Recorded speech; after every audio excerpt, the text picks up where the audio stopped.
Assalamualaikum. Hi guys.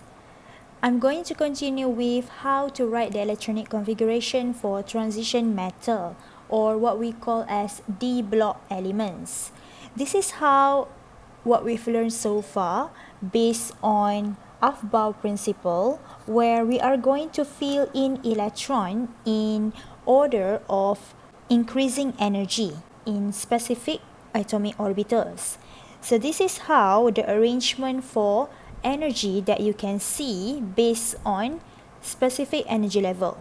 But right now, if you take a look carefully, you will notice that 4s is coming first compared to 3d. Hence, you can understand from this arrangement 4s, when it is empty without any electrons, the energy is lower than 3d. I'm going to go more details about this part. Why we're talking about 4s and 3d here? Because when you have transition elements, usually the electronic configuration for them will have proton number more than 21. So more than 21 electrons, it needs to be looked into in more detail, because that electrons are going to fill in until 3d orbital. So let's go one by one. As I mentioned before, as in Aufbau principle, we know that 4s is much more lower energy compared to 3d orbital. As you see from this picture, 4s duduk dekat bawah dan dia satu box sahaja. However, 3d dia berada di atas kerana dia ada 5 box dan dia lebih tinggi energy level. Sekarang adalah di mana kita tidak isi apa-apa elektron lagi dalam mana-mana orbital. Kedua-duanya kosong.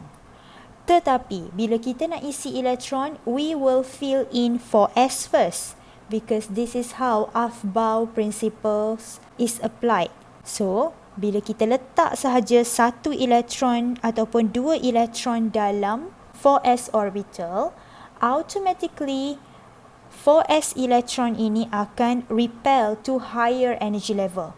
Dia akan terus melantun ke higher energy level dan 3D akan melantun ke bawah. So sekarang dalam konsep apabila elektron diisi dalam 4s orbital, dia akan repel to higher energy level dan 3D akan turun ke lower energy level. So dalam kes ini, kenapa kita belajar for this part? Kita akan gunakan dalam bahagian untuk remove ion for transition metal. So let's consider one example. We have cobalt with 27 proton number. So the SPDF notation for cobalt will be 1s2, 2s2, 2p6, 3s2, 3p6, 4s2, 3d7. So as I mentioned before, when we have electrons more than 21, of course, automatically we will fill that electrons until 3d orbital. Now you can see that for cobalt, we have 7 electrons in its 3d orbital.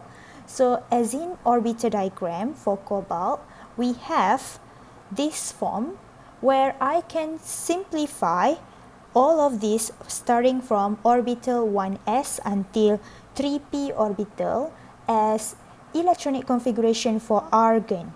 So argon we have 18 proton number, so 18 electron.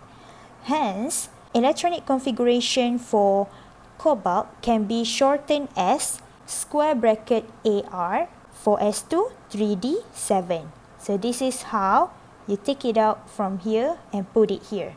So ini adalah bahagian kita tulis dahulu electronic configuration. Now, I'm going to explain a bit more with using scandium. So you can see scandium got 21 proton number. So the SPDF notation should be this one. Okay, where you fill in 4s2 dahulu, barulah 3d1. But you can put the position for 3d at the front first. Tapi bila isi electrons, memang kita akan isi 4s dahulu, barulah satu elektron dalam 3d1. Apa yang saya maksudkan di sini, for example, saya nak write it down, 1s2, 2s2, 2p6, 10 already, and then 3s2, 3p6, and then 18 already. And then I will write 4s2, 3d1. So saya just tinggalkan space sahaja untuk 3D sebab saya nak kumpulkan energy level yang sama, n equals to 3. Tapi you have to understand, bila saya tulis tadi, saya tulis 4s2 dahulu, barulah 3d1. So boleh juga ditulis dalam bentuk macam ni, ataupun as the shortest one, you compile everything here as argon in square bracket 3d1 4s2. So this is how you write the electronic configuration for scandium.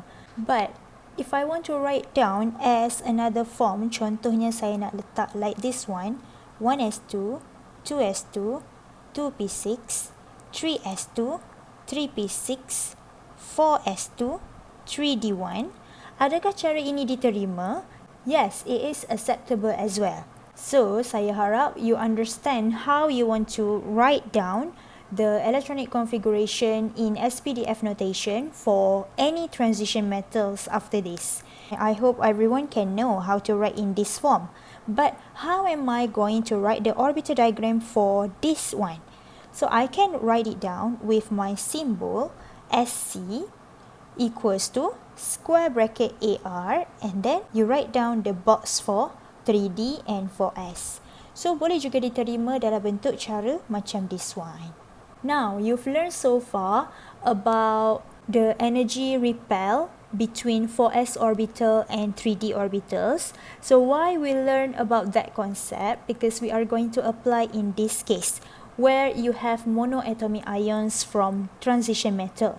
So we have to know that when we want to remove the electron, we are going to remove from higher energy level. So in this case, apabila kita isi electrons dalam 4s orbital, dia akan repel daripada lower energy level kepada higher energy level.